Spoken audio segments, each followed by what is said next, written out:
नमस्कार मित्रांनो, आद्यान चॅनलवर तुमचे सहर्ष स्वागत आहे. तर कशा आहात? मस्त ना? मी पण मस्त आनंदात आहे. तुम्हाला परवाच मी व्हिडिओ केलता पाऊस झाल्यावर कसं असतं लाईफ. खरंच खूप खूप बरं झालं, पाऊस झालं. आता आठवडा झाला पाऊस झालाय, खूप चांगलं वाटते. तर आज मी हा व्हिडिओ खास वेगळ्या गोष्टीतून तुम्हाला वेगळं काहीतरी सांगण्यासाठी हा व्हिडिओ बनवलेला आहे. तर मित्रांनो, मी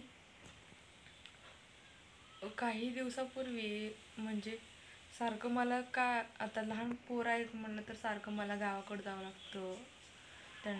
त्यांच्यासाठी काहीतरी करावं लागतं, काहीतरी आणायला बिनायला सारखं मला गावाकडं जायचं असतं. तर एका विधवा बाईला लोक कोणत्या दृष्टीनं बघतात आणि तिच्यावर तिला कसं बोललं जातं, तिला कसं केलं जातं, तिच्याशी कसं वागलं जातं,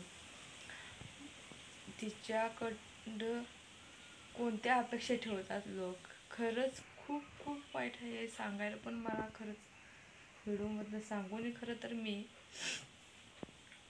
कारण माझ्या बाबतीत मी हा व्हिडिओ ह्यासाठी बनवला आहे की माझ्या बाबतीत जी घडत आहे किंवा जे प्रत्येक विधवा बाईच्या बाबतीत ही घडतं, असं घटना घडतेच.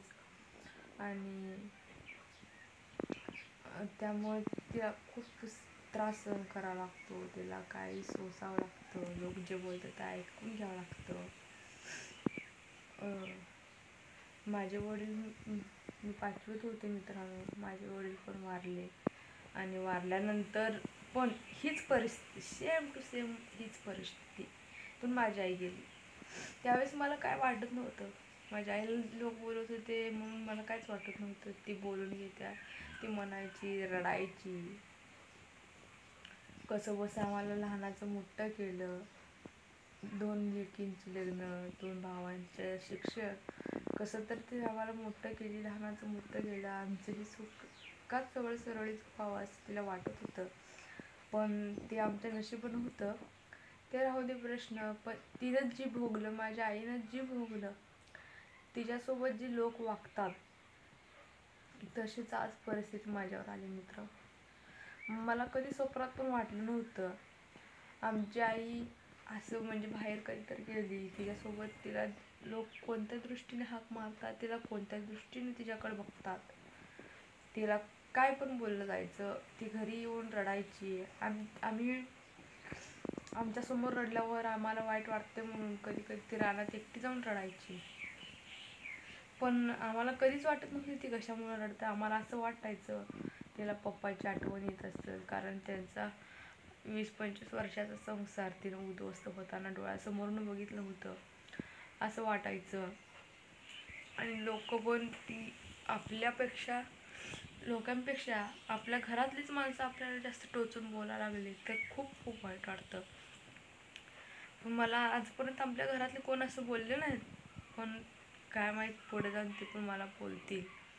अशी परिस्थिती देव करू येऊ नये.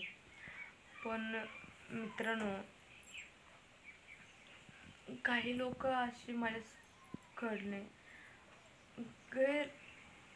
म्हणजे गैरदृष्टीने माझ्याकडे बघतात. पहिले जे लोक हे म्हणजे आमचे मिस्टर ज्या पद्धतीने वागत होते तेच लोक हे विरुद्ध पद्धतीने वागतात. कधी कधी सहज बोलता बोलता वच गैर शब्दाचा वापर गैरशब्द करून घ्यायचा, किंवा सहज जरी काहीतरी बोलून गेली तर काही वेगळाच अर्थ काढायचा. सो आता ह्या सगळं खरोखरच असं वाटतं, खरंच आपण पण आपलं जीवन संपून घ्यावं.